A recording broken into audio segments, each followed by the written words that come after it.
I'm Mark Seifter. And I'm Linda Zayas Palmer. And this is Arcane Mark for Science!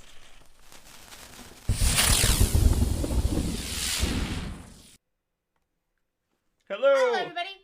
Today we are going to be talking about the Inventor class from Pathfinder 2nd Edition, Guns and Gears. That's right. When it comes to the Inventor class, and we always say who wrote each class, so I wrote the Inventor, or I designed the Inventor initially. Everybody works on it together, two on the design team. So the Inventor class describes the Inventor in this way. Any tinkerer can follow a diagram to make a device, but you invent the impossible. Every strange contraption you dream up is a unique experiment, pushing the edge of possibility. A mysterious machine that seems to work only for you.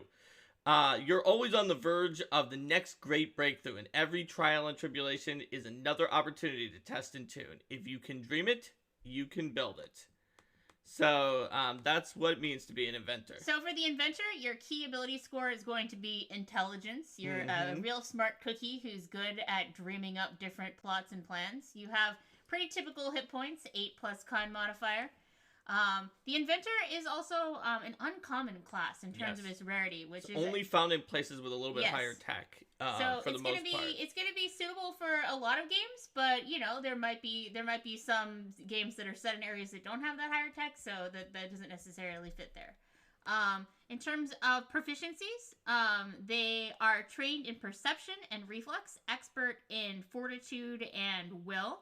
Yep. And skills, they're trained in, crafting. I mean, they are the Inventor, as well as a pack of other skills of their choice. They're trained in simple and martial weapons and unarmed attacks, as well as light and medium armor and unarmed armored defense. So they're pretty Inventor flexible. class DC. Inventor class DC, yes. So they're pretty flexible when it comes to the weapons and the armor that they're going to bring to bear. Inventors during combat encounters are going to rely on their inventions as much as possible, testing the functionalities under a variety of conditions. You don't set out to achieve anything as banal as simply winning a fight. You seek to collect valuable data that can be used to improve your creations. Of course. Yes. During social encounters, you provide useful context when discussing a variety of academic topics, particularly when speaking about those subjects related to crafting and invention. You might often look for opportunities to acquire patronage or fund some of your more expensive or unorthodox experiments. After all, materials needed to assemble your inventions don't pay for themselves. While exploring, you study the design and construction of the environments you explore ardently, making note of clever traps, ingenious mechanisms, or especially keen architecture you come across for later. In downtime, you brainstorm new designs, bringing them to fruition through careful crafting and meticulous attention to detail. You might also modify previous inventions to adjust for data you've collected in the field. You might work as a local smith or tinker where your skills are needed, or you might keep a workshop on the edge of town where the clank and clatter of your experiments attracts less attention. You might enjoy creating new things the world has never seen before, be willing to take a chance on a theory, test to see if the hypothesis proves accurate. If not, you probably record the results to try again later. You might wear clothes splattered with oil and grime or venture off excited and technical tangents when asked simple questions. Others probably marvel at your inventions and the variety of unbelievable wonder they can bring. Believe you're a genius whose work is beyond understanding, or worried that your inventions might backfire or explode. So I mean, they're not necessarily wrong. Yeah, but when reading through this, I'm thinking about another class that starts with Ion, the investigator, and sort of the fact that they share that keen sense of observation for their environment, but they take that brilliance in different directions. Yeah, the inventor is not really actually paying that much attention to like the clues in their environment. They can even miss the fact that like there's a giant scorch mark on their cheek or something like that. Yes. And in fact, they don't get expert in perception until level 13. But what they notice is exactly like you're saying. They notice like the weird scientific facts about everything. And it's like, oh, but you need to understand that this statue has a design that is actually, for a statue, is incredibly capable of articulation. And yes, that's nice, it's attacking us. Yes, but I wanted to tell you more about, it's literally attacking us. Yes, but think about how they made these joints. It's absolutely incredible. The pneumatic processes but the fighter's gone down. But wait! If those joints are exposed to freezing temperatures, then they exhibit interesting behavior. Okay, wizard, blast it with cold, please. Yes. Ezra, go. And there's like even a little story about something similar to that and using cold blast that we'll get to when we go to the pages that are before the Inventor, if I recall correctly. Yes. So Inventor gets the same things that everybody else gets with the skill feats and the artistry and background and stuff like that. They also gain, let's see. So Overdrive. What's the deal with Overdrive? Overdrive. Well, temporarily cranking the gizmos on your body into overdrive. I see this as a once per round, one action to add greater power to your attacks. Yep. You attempt a crafting check, and either you get a huge amount of, your intelligence modifier, which essentially is letting you add your intelligence modifier in addition to your strength, or instead of nothing for some weapons that don't add any kind of modifier for a minute on a critical success, which you usually won't get, or half on a success, which you usually will get, or failing, which is like your next most likely. You make a mixed calculation, nothing for now, and on a critical failure, it explodes. Oh, and I see that if you're already under overdrive, you can use the overdrive action again to try to fish for a critical success. That's right. If you're just like, I don't need my third action, but I really want to add my whole imp modifier because I'm level 10 and it's +5, and that's a lot more than +2. That's 3 more than +2. And it's worth fishing, then you can try to fish. So innovation, is this sort of like that category of like big class paths that you decide? This is for sure the hugest, classiest path that you're gonna decide on. The hugest, classiest path of any class? No, of Inventor. Although it is actually very lengthy, but like, do you consider Eidolon to be one feature, and then all of the example Eidolons to be part of that feature? Then Summoner is longer. Okay, I think I see where you're going. But if you don't, if you were like, okay, but Eidolon, all of the Eidolons is kind of more like all of the animal companions, it just happens to be in the class. If you don't, innovation is at least up there among the highest, but Eidolon is obviously the most if you count also all of the Eidolons in there. So it looks like the innovation then represents the core invention that you're working on. Your greatest invention. Greatest invention, your prize creation, so on and so forth. This might change the world. So, if you pick armor, it's a cutting-edge suit of medium armor that's got a bunch of gizmos and devices attached to it. You can either pick the power suit, as you can see here, or the subterfuge suit. The power suit is your, I don't have that much dex, so this is going to be like a heavier, I'm strengthy, not dexy, this is going to be a bigger, heavier armor. And the subterfuge suit, as its name implies, is your very lighter and dexier. That's right. And only you are trained in it, even if other people would normally be trained or better in medium armor. And looks like, so you can pick an initial modification to apply from this big list here, and there may be some others coming up in other books. Yes. Because there's others. Before we go into that, there's some key terms. They're not going to come up yet, but let's define them now. Sounds good. Gadgets are a consumable technological invention that we'll talk about more when we get to the gadgets section of the book later on in our Not Today. Modifications are a ability that alters your innovation, and you can use the reconfigure class feature to retrain them more easily. Unstable actions use experimental applications of your innovation that even you can't fully predict because you're still inventing them, and they could be hazardous to your innovation and potentially you. When you use an unstable action, attempt a DC 17 flat check, so that's an 80% chance of failure. On a failure, it malfunctions in a very visible way after that, and then you just can't use unstable actions again until you fix it. On a success, you can keep using unstable actions. On a critical failure, which will happen on a 1 through 7, so that is a 35% chance, you also take fire damage equal to your level, as the reaction is actually kind of an explosion. So if something, for it to be worth taking an unstable action, like, it probably has, like, a pretty big payoff if you're going to take that kind of risk, I imagine. Well, it only takes 10 minutes to fix it.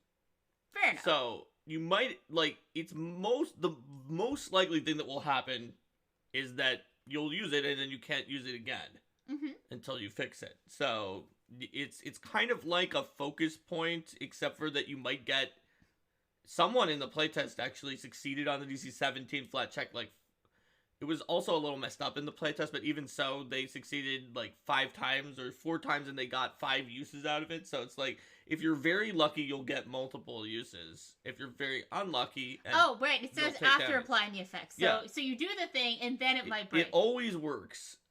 And then it might break in such a way that it works. It's still, you can use it for everything else. You just can't do another unstable thing. You can't push it to the limit again. Oh, that's cool. And so also there's a feat later on to handle that. There's also some new equipment traits, and by new I mean they actually are from other books. Climbing, hampering, range, trip, and tethered are all from other books somewhere, and but they're important for inventor abilities, so they are reproducible. Yes, they are. So Linda, you could take it away with the armor ones. Yes, so let's see. We start off with a harmonic oscillator that causes your armor to thrum at just the right frequency to interfere with force and sound waves, giving you resistance to force and sonic damage. Is there anything else that gives you resistance to force?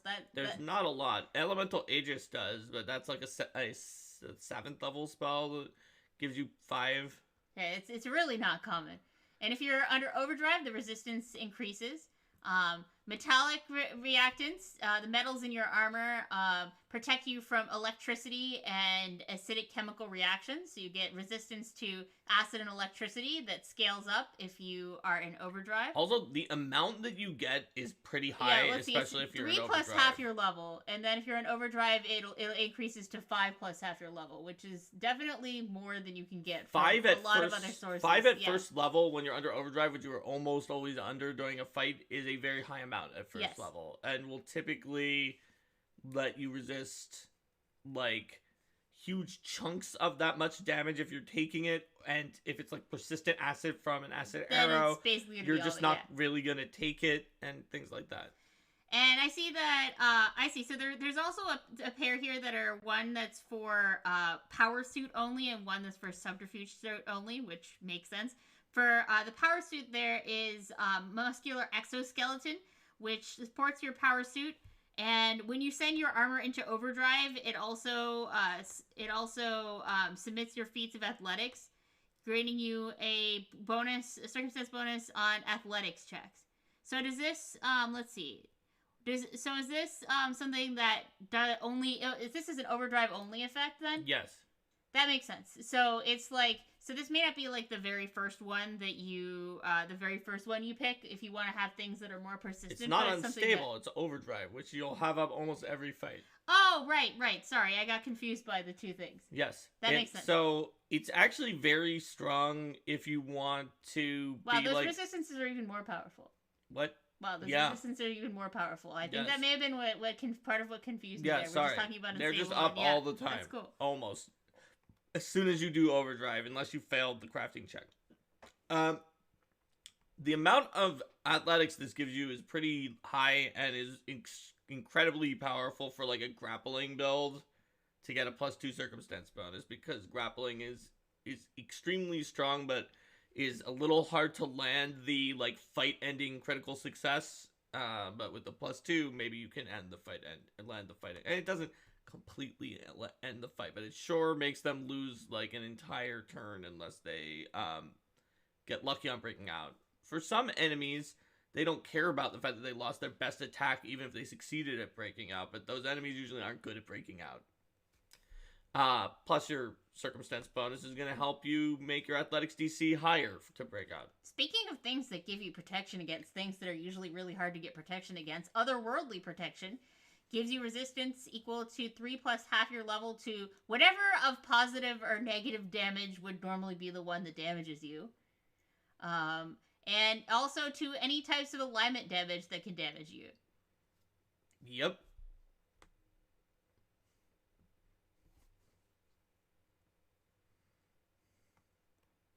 But that one, unlike the other ones, doesn't increase, it looks like, when you were overdriving. That's true. Maybe because it's like really broad and it could potentially be to 3 types of damage. Yes, that makes sense. The Phlogistonic Regulator, a layer of insulation within your armor protects you from rapid temperature fluctuations. This is how you get your cold and fire resistance. It's a lower amount than the more obscure elements or energy types. Yeah, that makes sense because you see cold and fire a lot in the game. Speed booster, fairly straightforward, but quite nice. Plus 5 foot status bonus to your speed, which increases to a 10-foot status bonus when you're under overdrive. And then here's the one I was talking about for subterfuge suit, where your armor helps you to blend in, improving your stealth when you are in overdrive. That is right. So that's, like I was saying, we are maybe not all the way up to Eidolon, but this is a very lengthy feature, especially since Eidolons have all 3 of their upgrades, and there are 2 other upgrades for this. So if you consider that all to be one feature, which maybe you do, it is quite a lot. The second option is a construct, which if you want a mechanical buddy, the iconic Inventor Droven has warped the construct, and you can get it without picking your innovation to be a construct, right? Because the innovation is your special creation, but you can just take a feat and have a construct companion, but it won't be an innovation. It won't have the special breakthroughs that you would otherwise have to make that you will have if you pick the construct as your innovation. You'll have these modifications. So accelerated mobility. So before you even get to accelerated mobility, there is an additional feature that the construct inventor gets that the other inventors don't get with their construct companion necessarily, which is whenever you use overdrive, your construct gains the same overdrive benefits you do and takes the same amount of fire damage on a critical failure because you're covering it in the same gadgets. Additionally, you can spend additional time directing, controlling, or programming your constructs for a more complex plan, allowing you to spend 2 actions to command instead of 1 when commanding your construct's companion to give it 1 more action than normal, normally 3 instead of 2, which often takes the companion's cry feat for other people to get, which is a 6th level feat or whatever, and you get that automatically. And then get us to accelerated mobility. Yes, accelerated mobility. With actuated legs, efficient gears, wheels, boosters, whatever you want, however you want to describe it. Your innovation speed increases to 40 feet.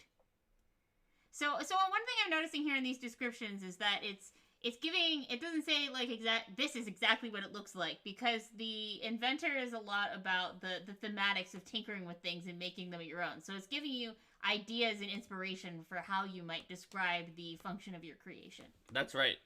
It's all up to you. Then we've got amphibious construction. Maybe you've got rudders or a tail or propellers, but whatever the case may be, your innovation gets a swim speed. Yep. You can have increased size to have a size large construct. And if you become advanced, you can retrain it immediately. So it lets you start at large if you need it for your concept. And you can get it back when it becomes large on its own. Manual dexterity to have articulated hands or other appendages to do manipulate actions. Projectile launcher if you want them to have an embedded cannon or a dart launcher or other weapons like that.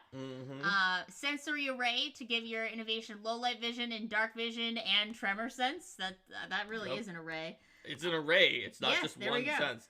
Wonder Gears. Yes, to train your innovation in intimidation, stealth, and survival. That's right. The last type of innovation, and one that's very popular because people like buffing their weapon, or maybe for Ruby where you have the really complicated weapon, is a weapon innovation. It is at level 0 common, simple, or martial weapon of your choice, or another level 0 simple or martial weapon to which you have access. You can use a first level one if you want to pay the monetary price for the weapon. That is the limit. Because of the unique features of your innovation, everyone except you is untrained in it. If you use overdrive action, you can choose to change the additional damage from overdrive on your weapon to fire damage, because your weapon is literally your innovation, so you can do some fire damage there. And then you get a weapon modification and it talks about what happens if you gain the versatile trait with something that the weapon could already deal, because that is something that could happen. Yes, speaking of gaining the versatile trait, the blunt shot for a ranged weapon, you can allow it to deliver non-lethal bludgeoning attacks. It fouls the edges off your ammunition optionally as you go. Complex simplicity. If you've got a simple weapon, you can increase its damage die by 1 step, and also give it one of the versatile traits for damage for physical damage type, bludgeoning, piercing, or slashing. Dynamic weighting. If you've got a one-handed melee weapon that isn't like an agile or attached or free-handed or things like that, then you can modify its weight distribution to increase its power, making it a two-handed weapon. Or giving it the two-hand trait. Yes, giving it the two-hand trait, yes. You're allowed to hold it in a second hand for a little bit of extra damage optionally. Yes. You can take Entangling Form with a melee weapon to get it grapple and trip traits, because you've got like all these wires or other ridiculous gizmos hanging off of it. Hampering Strikes to add, or Spikes, to add spikes to your weapon that you can use to hamper them and make it, that can also make it a piercing weapon. Hefty Composition, another melee weapon one to make a shove weapon. And a lot of these pretty much all seem to have like against this trait and some kind of versatile damage type thing as well. So it gives you flexibility of how you use it. Well, a lot of them do. Modular Head, multi-purpose striking surface for your weapon, which gives it the modular trait. And also you can interact to make it non-lethal if you want. See, it didn't give versatile. Okay, fair enough. But it gave modular instead. Yes, that's right. Pacification tools, softer materials make it your weapon suited for knockout instead of kill. Makes your weapon disarm and non-lethal, but you can choose with each attack if you want that attack to be a lethal one or not. Just like the blunt arrow. Just like the blunt arrow, yes. Yeah. Razor Prongs. It grants your weapon trip and versatile slashing. And Segmented Frame.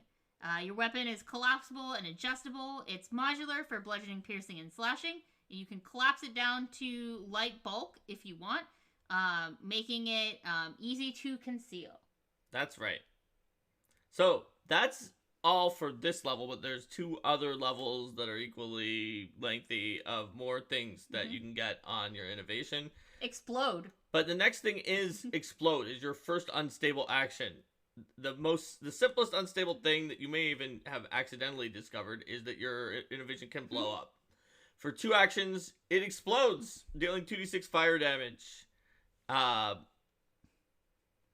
To all creatures of 5-foot emanation around you if you're wearing or holding the innovation, or around your innovation if your innovation is a minion. And this scales up as you become more powerful as well. Yes, it scales up more and more, starting at 3rd level, until it eventually goes to 20d6 fire damage at level 20. And with the Breakthrough Innovation class feature, you can get a bigger explosion if you want, and Revolutionary, even bigger explosion if you want. You can choose. It's somewhat controlled, right? Yeah. It's somewhat. You did it on purpose. Right. Peerless Inventor gives you the Inventor skill feat, even if you don't meet its prerequisites. Hint, you do not meet them because it requires Master and your first level. But you're an Inventor, so getting the Inventor skill feat makes a lot of sense. You get Shield Block. Then you get a bunch of Inventor feats, which and skill feats, Expert Overdrive. 3rd level. 3rd level increases, not only makes you an expert in crafting, but also increases the extra damage that you get from Overdrive. By 1. Then Reconfigure makes you an expert. You can attempt to change the modifications on your innovation by spending a day of downtime tinkering with it. So this is like kind of retraining for your gizmo then. And if you have any modification feats, then you can also choose to retrain those instead. That's right. And you get skill increases like everybody else at that level. 5th level ability boost like everybody else. Ancestry feat like everyone else. And weapon expertise like most martial characters get at 5th level. You do get crit specialization with weapon innovation only. Breakthrough Innovation level 7. Now will be a lengthy time again. Yes. So depending on which type of innovation you have, you get another choice. So if you have armor, then you can get anti-magic plating, which helps you on your saving throws and AC against spells. Particularly if they actually dare to target your armor directly with heat metal or something like that. You get a ridiculous +4 circumstance bonus on that. Oh yeah. Don't I mean, target the you Inventors, might have baby. used the magic negating sky metal known as no qual in there. Yeah, Which there no you go. qual literally gives +4 also to all saves in AC when you target the no qual armor with. I mean, legit. You can get camouflage pigmentation, subterfuge suit only. Yes. Help you blend into your surroundings with ease, hide even without cover or concealment. Dense plating, which gives you resistance to slashing damage equal to half your level. Enhanced resistance, the resistance from your initial armor modification as your full level instead of half of your level. That is a lot of resistance. Yes. To Force and Sonic, for example, at level 7 when you get this, it would give you 10 going up to 12 in overdrive. That is a ton. You basically will barely be hurt by those types of things. And importantly, if you pick the phlogiston regulator's resistance, which is the example, then you would get exactly equal to your level, which is also exactly equal to the amount that a critically failed overdrive deals to you. Yes. So you won't take damage from it. If you have a power suit, you can get heavy construction, which turns your innovation into heavy armor. And if you're strong, then you remove. If you're strong enough, you can remove your armor speed penalty entirely. And the armor has an AC bonus of +5 at that point, and gains the bulwark trait. Mm-hmm. It also becomes bulkier because it's just this ridiculous power armor that you're walking around in. Correct. Hyper boosters, if you want to be super duper fast, you can get a +10 status foot bonus to your speed, which increases to a 20 foot if you're in overdrive, or even more, 30 if you're legendary in crafting. It helps you. This is an upgrade to the speed boosters modification. Layered mesh creates a interlocking mesh around your armor that helps resist piercing damage.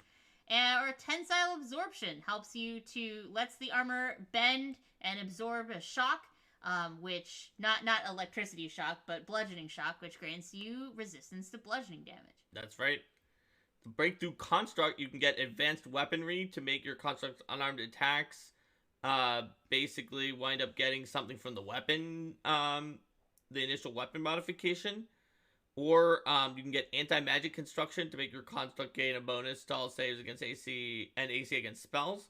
Climbing limbs so that your construct gains suction cups or something so that it can climb around with a climb speed. Durable construction where it gains additional hit points. Marvelous gears where it gains, you needed to have wonder gears, but it gains intimidation, stealth, and survival. And can potentially even become a master in some of those things, or legendary if you have the revolutionary innovation class feature. Turret configuration where you can have your innovation transform into a stationary turret that it's immobilized, but then it does extra damage and can shoot super far. Yep, extra damage from its projectile launcher. Yes. And can shoot super far. So the breakthrough weapon is more has some more aggressive traits than the basic weapon modifications mostly had smaller traits like versatile or disarm or non-lethal, but this has some really aggressive ones. Yes, so you can get with advanced rangefinder, you can get the backstabber trait and increase the range of your weapon. Yep, range increment by 10 range feet. Range increment by 10 feet. With aerodynamic construction, you can get the sweep trait with inconspicuous appearance. You also get versatile slashing and aerodynamic construction. You can get backstabber and versatile piercing, and if the weapon is light bulk, it also becomes concealable. With an integrated gauntlet, which is for a one-handed weapon that doesn't have the two-handed trait, you can combine your weapon with a gauntlet so that you can quickly switch between attacking with it and tinkering with your hand, gaining the freehand trait. Yep. Or manifold alloy, which you can replace multiple parts of your weapon or ammunition with pieces from these alloys. Your weapon innovation is cold iron and silver. Yep. Rope shot lets you shoot out with ropes so that you gain the climbing and range trip traits, because you can make it a rope grapple or trip people at range. That's why we needed the climbing and range trip traits in here. Speaking of which, the tangle line for thrown weapons gives you the range trip trait and the tethered trait, which is also why we needed the tethered trait. At 7th level, you pick up lightning reflexes. You get Master Overdrive, which makes you master in crafting, and also on a successful overdrive, you get increase your additional damage by 2 instead of the 1 that you previously did before. Yep. You get weapon specialization, just like other marshals. Other marshals at level 7 as well. At 9th level, you increase your proficiency rank for your Inventor class DC, and you also get an offensive boost. That's right. That mets your strikes. Basically, they deal a type of 1d6 of a particular type of damage. If your innovation is armor, it applies to melee unarmed strikes and melee strike with one weapon you chose during daily preparations to kind of connect to the armor. If it's a construct, it applies to your construct companion strikes, and if it's your weapon, the boost applies to the weapon. You spend downtime to switch them around, and so you can either have a chill boost, where you rapidly absorb heat, creating an intense chill, doing cold damage. Ignition shoots out jets of fire, doing fire damage. You can have a jolt for electricity damage. Momentum, where it slams for bludgeoning damage. Saws that come out, spinning saw blades get revealed for slashing damage. Spikes that just sort of pop out and do piercing damage. Or vitriol, where it releases spurts of acid at things. At 11th level, you pick up Medium Armor Expertise and Resolve. Alertness at 13th. And also at 13th, you get Complete Reconfiguration. When you're using your downtime to reconfigure your... to reconfigure and change your modifications on your innovation, you can retrain everything at once. I'm gonna remake this from scratch. Plus Inventor Weapon Mastery at level 13, like a lot of other marshals. Mm-hmm. Specialization at 15, like a lot of other marshals. Legendary Overdrive, just like all the other ones, it gives you legendary in crafting. And then decreases 3 the additional damage on Overdrive. Revolution, and then there are the revolutionary innovations. Yes. For armor, your armor can have automated impediments. You are an unparalleled genius and have discovered a technique that will revolutionize your chosen field. Or at least for the time being, your innovation. Yes. Automated impediments just create, when you're wearing the armor, all spaces adjacent to you are difficult for terrain for your enemies, just at all times. Yeah. That happened. Because either electromagnetic fields or something. Energy barrier. If you've got one of the harmonic, if you've got one of those ones that gives you resistance to damage from the past, you can augment that to create. But not physical. Yes. Any of the acid, cold, electricity, fire, force, negative, positive, and sonic ones. You get resistance to all of those, equal to 2 plus half your level. That's right. The one that gives you the most bang for your buck is actually the negative positive one, because that also gives you the alignment, and you don't get the alignments from the overall energy barrier. Fair enough. But those also don't go up by 2 when you enter your overdrive, so, there's give and take. Incredible Resistance improves your ability to resist damage. Pick one of those physical damage resistors, dense plating, layered mesh, or tensile absorption, and increase the resistance to equal to your level instead of half your level. That is a huge amount. You're 15th level at this point, so that's a huge increase.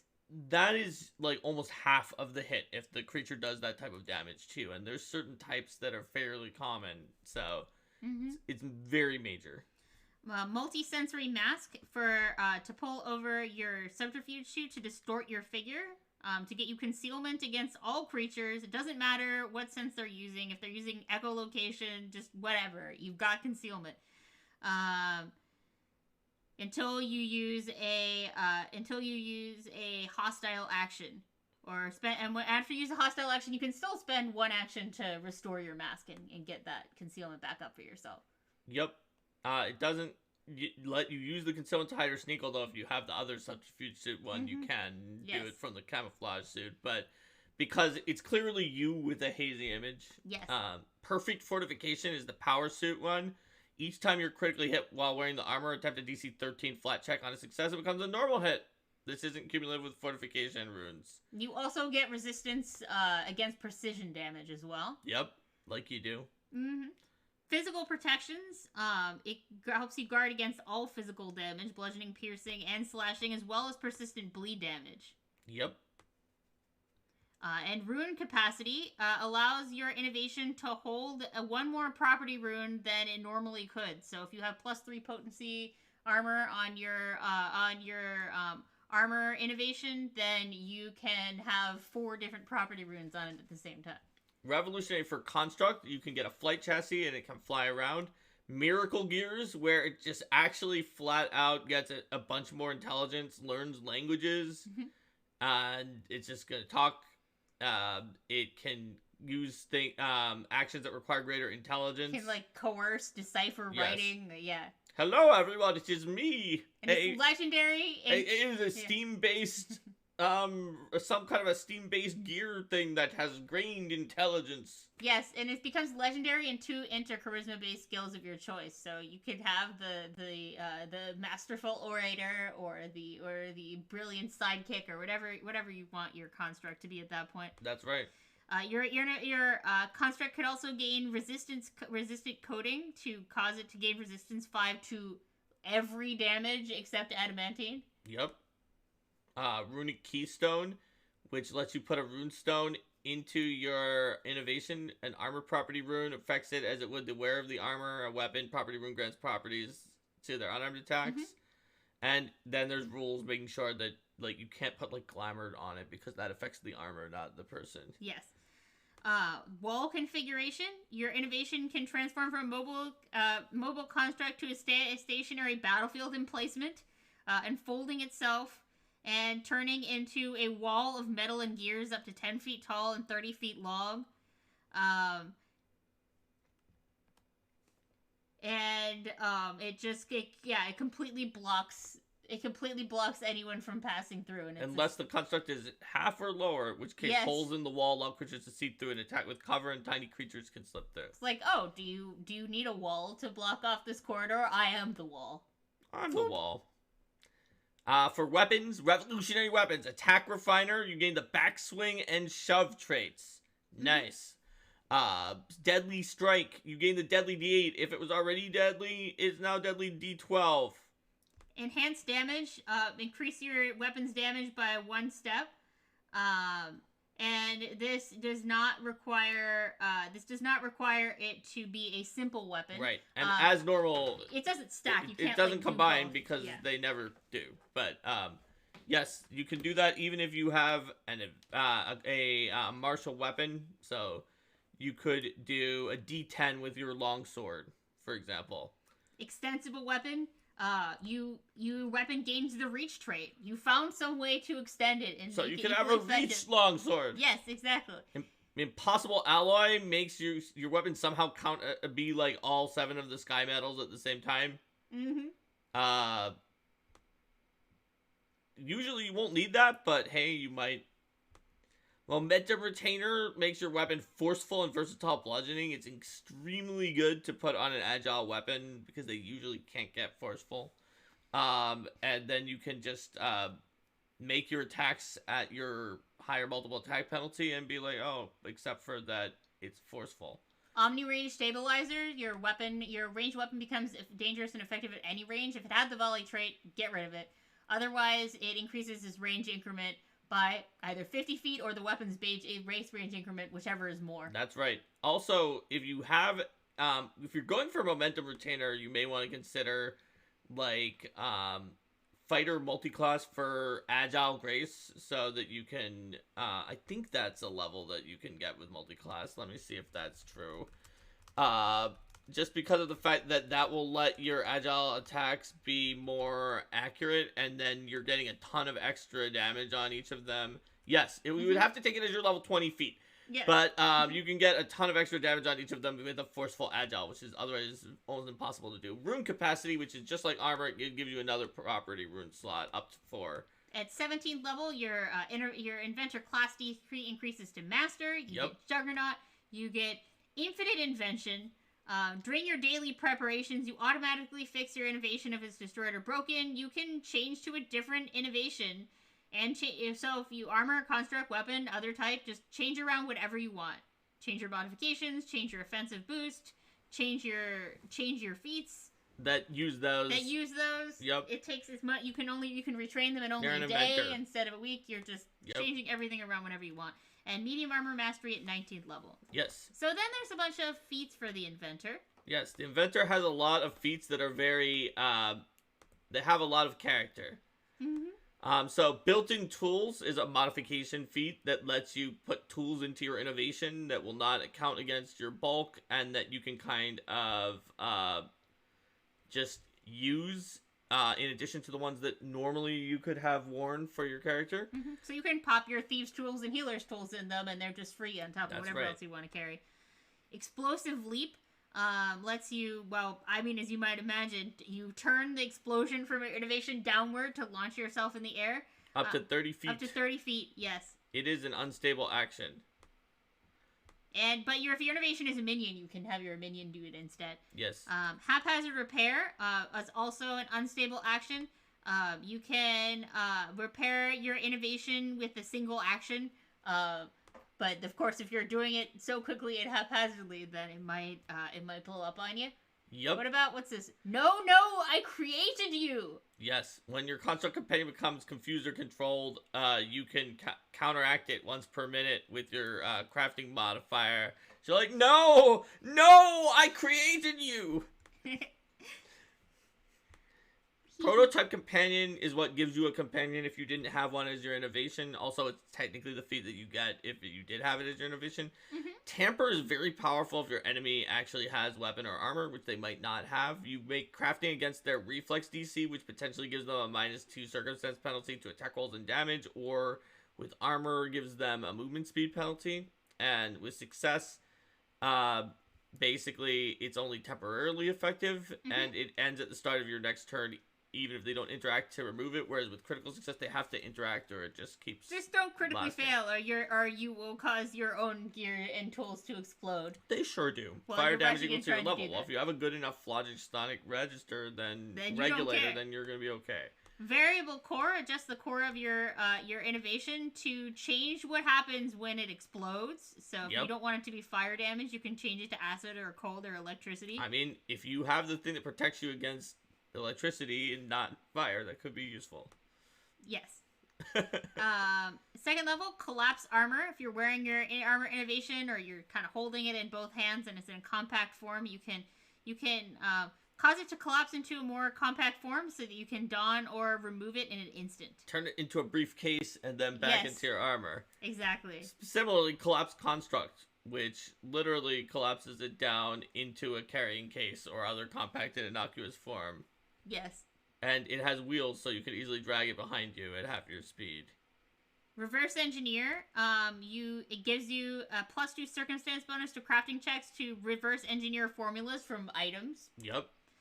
Naturally, you're very good at figuring out how things work as an inventor. And on a critical success, you can both create the formula and reassemble the original item at the same time, so you don't actually even lose the item that you reverse engineered. You can also use crafting instead of thievery to disable devices and pick locks. You sure can.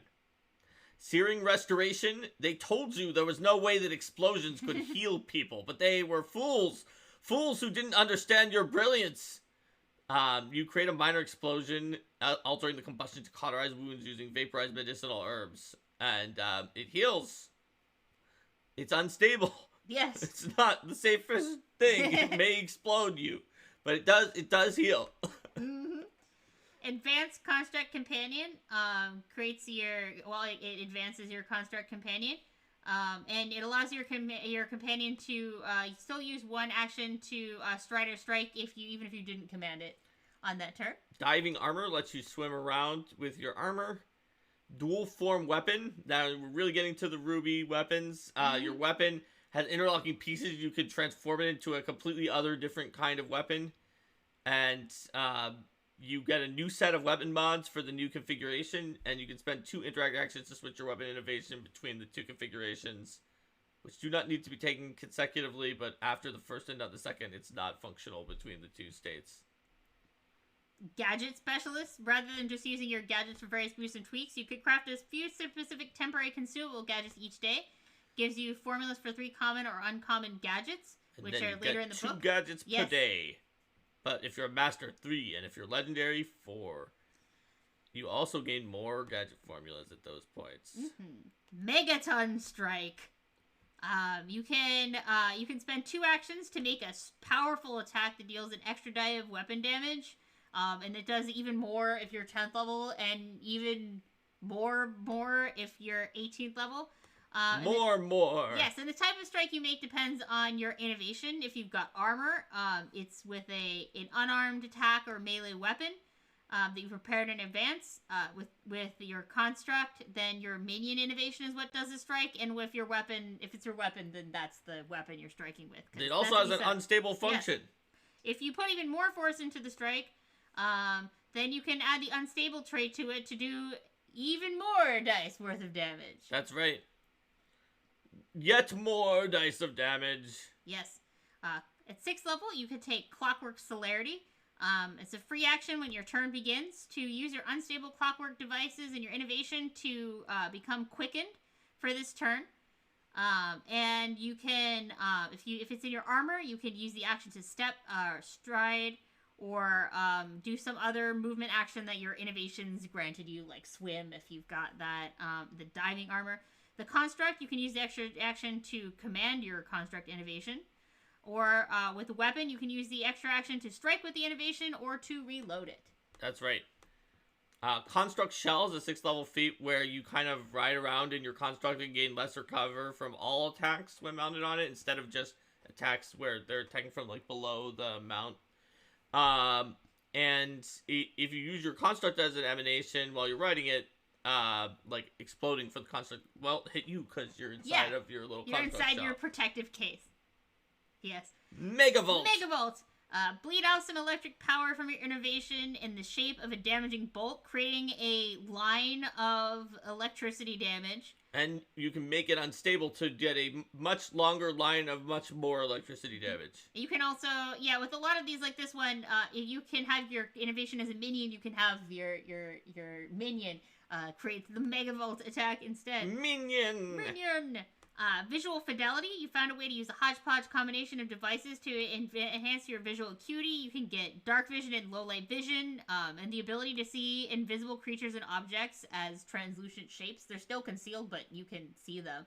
And if anything's trying to blind you, it has to try to counteract as well. So you have certainly your visual senses are extremely augmented from this.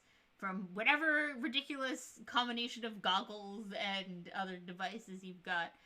At 8th level, you can get Gigaton Strike, which is an upgrade on Megaton Strike. It sure is. To whenever you smack somebody with your Megaton Strike, then they've got to succeed at a Fortitude save or get pushed back. Yes. Incredible Construct Companion strengthens your construct again. Manifold Modifications lets you get another initial modification. Overdrive Ally is one action when you're currently in overdrive to fling some of your mechanisms to an ally that will temporarily give them the bonus to damage from your overdrive until the end of their next turn. Ubiquitous Gadgets. They thought you had used up all your devices, but they were wrong. That's because you get 2 more gadgets each day, and you can take it again at 14th level to get 2 more gadgets each day. At 10th level, Distracting Explosion. If you have the offensive boost and somebody within your reach decides your enemies think they can concentrate on something else when you're nearby, you'll give them a distraction, alright? Make a melee strike against the triggering creature with a weapon or unarmed attack that is benefiting from your offensive boost. It doesn't count toward your multiple attack penalty at all. It's just this, you can create, if you have unstable function, you pull out all the stops to make it really explosive. You add the unstable trait, but if the attack hits, you just disrupt the triggering concentrate action. Yep. Normally, it will not disrupt them, but it will smack them. Also, if your innovation's a minion, it can use this reaction, even though they normally don't have reactions, by using your reaction. Yes. Electrify Armor makes your armor just be, if you have armor innovation, it's just like got lightning coming all over it, and you spend the action, enemies take electricity damage when they dare to touch you, and the unstable function makes it last for a minute instead of a round, and it does way more electricity damage. Helpful tinkering. If you're in a party with people and they've seen your innovations and you've got the offensive boost, you don't just tinker with your own innovation. You can fiddle with your allies' weapons. Choose an ally in your reach and one of their weapons, and you can attempt a crafting check to give their weapon the same offensive boost that you've got. 1d6, or maybe blow up your ally. It might. There's Probably always that not. risk if you're an inventor. So lock on is a very important feat for the build that we haven't been really talking about builds, but there is a build that's hiding in here for the construct inventor where you're just like, I know I actually have martial accuracy, but I'm just not even really gonna fight with this character, and I'm only gonna raise my int or something, and my construct's doing the fighting. And you already had part of that where you could spend 2 actions on your turn to command the constructs. And give it 3 actions, but now you could spend 1 action on your turn and give your construct a +2 circumstance bonus to attack rolls against a designated enemy, and if you use 2 actions to command, which you can do, they gain +3 or potentially +4. So it's if you spend all 3 of your actions commanding and then locking on, you can give your construct at like a little bit after you get this feat. And when you get legendary crafting, a +4 accuracy on its attacks. Now, if you're not quickened, you don't have any other actions for yourself, but your construct sure is accurate at that point.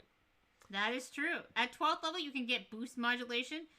You learn to modulate between several possibilities at once. If you got offensive boost, you can choose 2 additional offensive boosts and change between them as an interact action. That's right. It's important because then you can switch to whatever energy type is the enemy's weak against. Contingency gadgets let you prepare. When you prepare your gadgets, you leave one of them as a contingency gadget and just pull out any gadget in that slot. And if you're legendary, 2 contingency gadgets. Deep freeze. You can vent a jet of super cool fluid from your innovation, damaging a flow or slowing it down. Pick any target within 60 feet.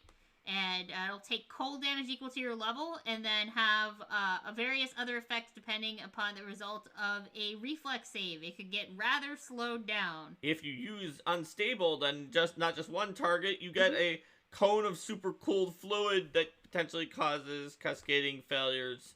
It's a 60-foot cone, and it deals more cold damage, but has the same debuffs. It's a very good ability. Gigavolt. Was Megavolt not enough? You need Gigavolt. Well, every time your line of electricity hits a solid barrier such as a wall, it bounces off at an angle of your choice and continues until you reach the full length of the line.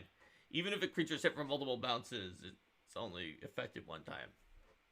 But it makes it very easy to make sure that everything that isn't you is zapped. Shared overdrive. Remember when you can overdrive ally by throwing a gadget to your ally and it lasts until the end of your next turn? The first time during a given overdrive you do that, it actually lasts for the whole overdrive.